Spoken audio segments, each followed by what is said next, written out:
So கன்னியா ராசி அப்படின்னு சொன்னாலே சிறப்பான ராசி. சில பேருக்கு கன்னியா ராசின்னா என்ன ஒரு எண்ணங்கள் வரும்னு, இப்போ ஒருத்தருக்கு கை காமிச்சுடுறான், நீ இந்த இடத்துல வேலைக்கு சேர்ந்துக்க, உனக்கு நல்லா, அதுக்குனால இவங்களுக்கு ஒரு கெட்ட பேர் வந்து.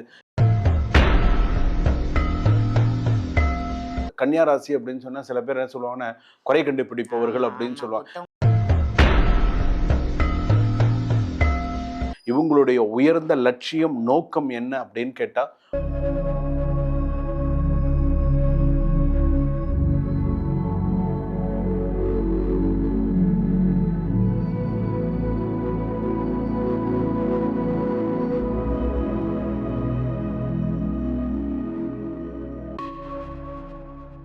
ஆன்மீக பரிகார நேயர்கள் அனைவருக்கும் அன்பான வணக்கங்கள். இன்னைக்கு நமக்கு ஒரு அற்புதமான டாபிக்ல 12 ராசிகளுக்கும் பேசுறதுக்காக யார் வந்திருக்காங்க அப்படின்னு பாத்தீங்கன்னா, இவங்க வந்து மக்கள் ஜோதிடர், வாஸ்து நிபுணர், ஹோம சக்கரவர்த்தி அப்படின்னு இவங்களை சொல்லலாம். நிறைய ஹோமங்கள் செய்யக்கூடிய மக்கள் ஜோதிடர் டாக்டர் ராஜ்குமார் சிவாச்சாரியார் ஐயா அவர்கள் தான் வந்திருக்காங்க. வணக்கம் சார்.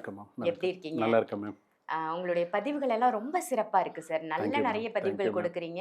அதுவும் இல்லாம நிறைய கோவில்களை பத்தி மக்களுக்கு சொல்றீங்க. புராதன கோவில்கள் நிறைய பேருக்கு தெரிஞ்சிருக்காது. இந்த கோவிலுக்கு போனா கஷ்டம் தீரும் அப்படின்னா தீருது.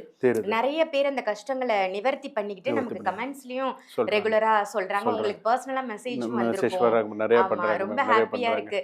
சோ நம்மளால முடிஞ்ச ஏதோ ஒரு சின்ன சின்ன நல்ல காரியங்கள் மக்களுக்காக நம்மளும் செய்யறோம் அப்படின்னு நினைக்கும் போது ரொம்பவே சந்தோஷம். இன்னைக்கான தலைப்பு நம்ம டிஸ்கஸ் பண்ணும்போது நீங்க சொன்னீங்க, ஆக்சுவலா ஒவ்வொரு மனுஷனும் பிறந்த பிறவிக்கு ஒரு அர்த்தம் இருக்கும். அவனோட பிறவி எடுத்ததற்கான விஷயம், அந்த அர்த்தம் என்ன அப்படின்றத அவன் தெரிஞ்சுக்கிட்டான்னா இந்த லைஃப் ஃபுல்லா சூப்பரா அவனுக்கு அமைஞ்சிரும் அப்படின்னு சொல்லிட்டு இருந்தீங்க. சோ அதவே இன்னைக்கு ஒரு டாபிக்கா கேட்டுடலாம் அப்படின்ட்டு தான். நீங்க சொல்லுங்க சார், எதனால இந்த பிறவியின் நோக்கம் என்ன?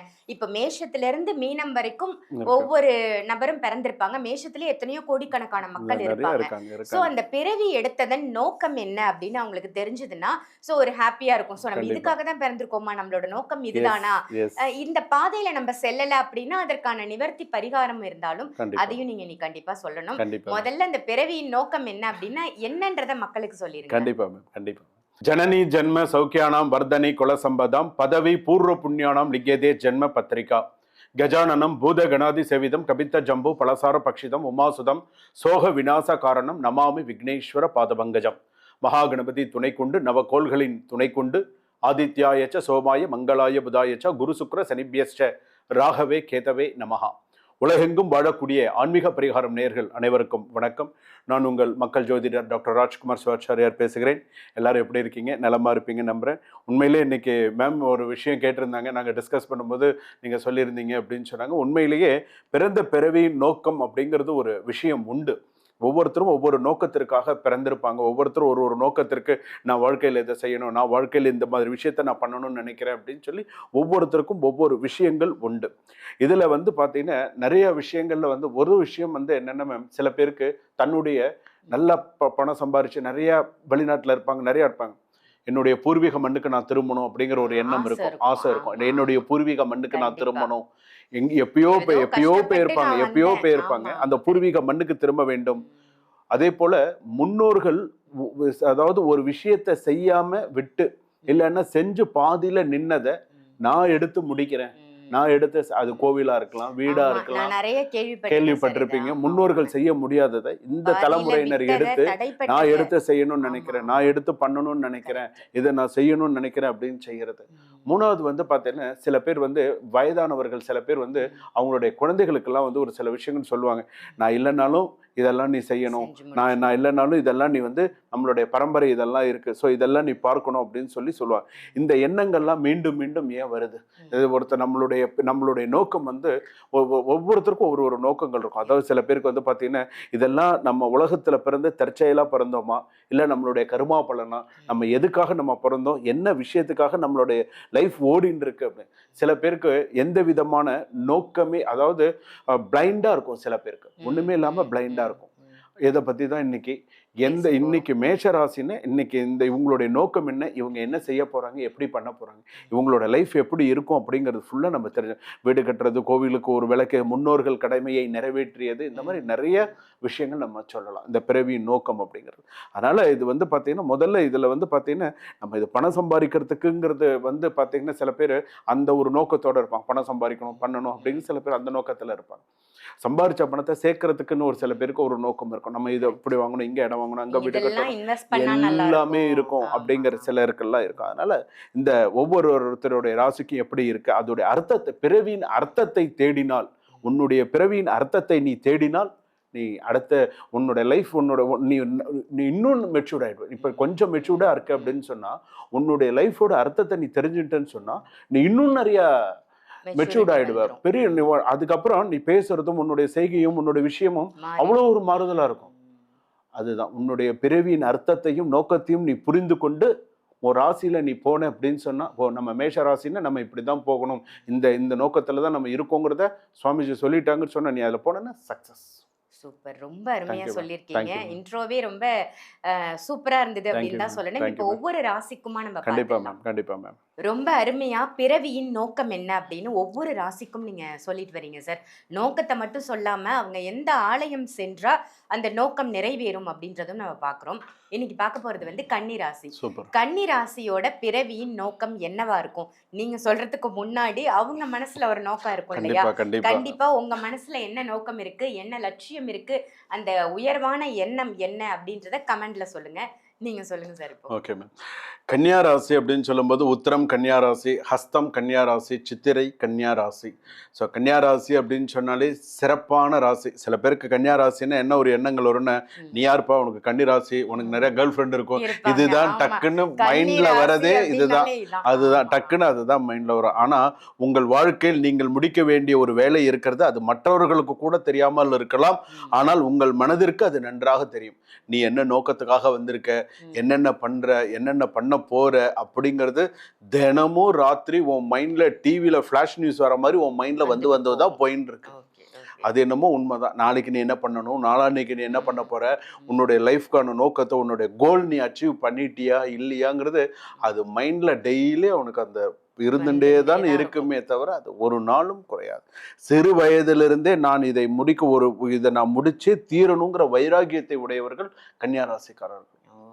ஆனா இவங்க லைஃப்ல பாத்தீங்கன்னா கன்னியா ராசி பொறுத்த அளவுக்கு வாழ்க்கையில நிறைய ஏமாற்றத்தை அதிகம் சந்தித்தவர்கள். அவங்க நல்ல நோக்கத்துக்காக 4 பேருக்கு வழிகாட்டியாக இருந்தால் கூட சில பேர் ஏமாற்றுதல் நிறைய ஏமாந்துட்டாங்க. லைஃப்ல ஏமாந்துருக்காங்க, வேலையில ஏமாந்துருக்காங்க. வேலை வாங்கி கொடுத்து ஒரு இடத்துல பண்ணி கொடுத்து அந்த இடத்துல இவங்களுக்கு ஒரு அவப்பெயர் வருது. இப்போ ஒருத்தருக்கு கை காமிச்சுடுறாங்க, நீ இந்த இடத்துல வேலைக்கு சேர்ந்து உனக்கு நல்லா, அதுக்குனால இவங்களுக்கு ஒரு கெட்ட பேர் இவங்களுக்கு ஒரு சில விஷயங்கள் இந்த மாதிரி நல்ல ஒரு உயர்ந்த நோக்கத்தோட போய் கூட சில பேருக்கு அந்த மாதிரி எல்லாம் இருந்து அந்த மாதிரி எல்லாம் ஒரு. ஆனா கன்னியா ராசி பொறுத்த அளவுக்கு குழப்பமான ஒன்றை ஒழுங்குபடுத்துவது, குறைபாடு உள்ள ஒன்றை சரி செய்வது, முடியாது என்று நினைத்த ஒன்றை முறையாக செய்து முடிப்பது, இந்த சக்தி அவங்க கிட்ட இருக்குங்க. இந்த சக்தி இப்ப நான் சொன்ன சக்தி அவங்க கிட்ட இருக்கு. பெரிய விஷயமாச்சு இது. ஆமா இருக்கு. அதே போல ஒருத்தருடைய ஆலோசனையை ஏற்பது. இப்ப யாராவது ஒருத்தர் டெசிஷன் சொல்றான்னு கண்டிப்பா அவங்க கேட்பாங்க. இந்த டிசிஷனா ஓகே நான் இதை கேட்டுக்கிறேன், இதுவா சரி சார் நான் இதை கேட்டுக்கிறேன், இதை பண்றேன் அப்படிங்கிற அளவுக்கு இருப்பான். இன்னொருவருக்கு வாழ்க்கையை சரியான பாதையில் கொண்டு செல்ல பல உதவிகள் செய்யக்கூடியவர்கள். நீ இந்த ராங் ரூட்ல நீ போற, சரியான பாதையில நீ போல இரு, நான் உனக்கு சொல்றேன், நீ இதுல போ, உனக்கு சரியா வரும் அப்படின்னு. ஆனா இதே கன்னியா ராசிக்காரர்களுக்கு ஆரம்பத்திலே கரெக்டான வழிகாட்டுதல் இருந்திருந்தாங்கன்னு வச்சுக்கோங்களேன், இன்னைக்கு கன்னியா ராசிக்காரர்களுடைய நிலையே வேற.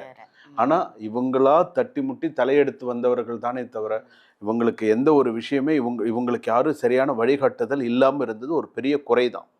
அவர் மிகப்பெரிய குறை. கண்ணியின் பிறவியின் நோக்கம் குறை காண்பதல்ல, குறைபாடுகளை சரி செய்து ஒருவரை முழுமையான அர்த்தத்தை உருவாக்குவது. கன்னியா ராசி அப்படின்னு சொன்னா சில பேர் என்ன சொல்லுவாங்கன்னா குறை கண்டுபிடிப்பவர்கள் அப்படின்னு சொல்லுவாங்க. அவன் ஏதாவது நீ செய்யறது சரியில்லை, இது சரியில்லை, அது சரியில்லைன்னு சொல்றான், அதெல்லாம் கரெக்டா கொண்டு அது அந்த மாதிரி அர்த்தமே கிடையாது அப்படின்னு சொல்லுவாங்க. ஒரு சரியான பாதையில கொண்டு போறது அப்படி, ஒரு மனிதனின் வாழ்க்கையை சீராக்குவது, ஒரு பிரச்சனைக்கு தீர்வு கொடுப்பது, ஒரு தவறை சரி செய்வது, ஒரு முடியாத பணியை நிறைவு செய்வது எல்லாமே இந்த கன்னியா ராசிக்காரர்களுடைய நோக்கம். 2வது, கடைசி வரைக்கும் யாரை விட்டு கொடுக்குறாங்களோ இல்லைய தன்னுடைய தாயாரை விட்டு கொடுக்க மாட்டார்கள். அம்மா கடைசி வரைக்கும் என்ன பார்த்துக்கிறது அப்படிங்கிறது உண்டு. அதே போல் என்னால் இதை முடியும் அப்படின்னு சொன்னால் அதை கடைசி வரைக்கும் போராடி ஜெயிச்சு அவங்களுக்கு நல்லது செஞ்சு கொடுக்கக்கூடிய ஒரு எண்ணம் உண்டு. ஸோ அதெல்லாம் அதே போல் தான் தவறு செய்தால் கூட நான் உடனே மன்னிப்பு கேட்குறவங்க எத்தனை பேர் இருக்காங்க சொல்லுங்க. இப்போ நான் ஒரு தவறு செஞ்சுட்டேன் அப்படின்னு சொன்னா என் மேல தப்பு இருந்துச்சு என்ன மன்னிச்சிடுங்க நான் தப்பு செஞ்சுட்டேன் பிளேம் பண்ணிடுவாங்க. அந்த மாதிரி இருக்கக்கூடாது. அந்த இடத்துல இல்லை சார் நான் தப்பு பண்ணிட்டேன் என்ன மன்னிச்சு அந்த மாதிரி இருக்கக்கூடிய ஒரு விஷயம் வரும். ஆனா இந்த காலத்துல இவங்களுடைய நோக்கம் வந்து ஒரு பழைய கனவு உயிர் பெறலாம்.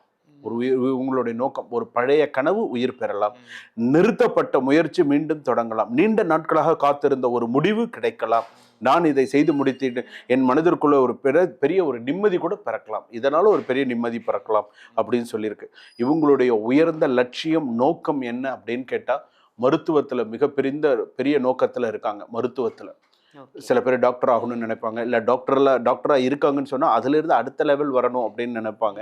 கல்வி, ஆலோசனை, ஆன்மீக சேவை அல்லது தினசரி வாழ்க்கையில் ஒருவரின் துயரத்தை குறைக்கும் ஒரு சிறிய உதவி எதுவாக இருந்தாலும் இதெல்லாம் அவங்களுடைய பிறவியின் நோக்கம். இதெல்லாம் அவங்களோட பிறவியின் நோக்கம். இவங்க 34 வயசுலேருந்து அதிகபட்சம் 53, 55லேருந்து அதிகபட்சம் 72 வயசுலாம் இதெல்லாம் சாதிக்கக்கூடிய வயதாக இருக்கும். லைஃப்ல கஷ்டப்பட்டு தன்னுடைய பேஸ் ஓரளவுக்கு கொண்டு வரக்கூடியவர்கள் இந்த கன்னியா ராசிக்காரர்கள். சூப்பர். இவங்க செல்ல வேண்டிய ஆலயம் இவங்களுக்கு வந்து பாத்தீங்கன்னா லக்ஷ்மி நரசிம்ம ஆலயம் நாமக்கல். லக்ஷ்மி நரசிம்ம ஆலயம் நாமக்கல்.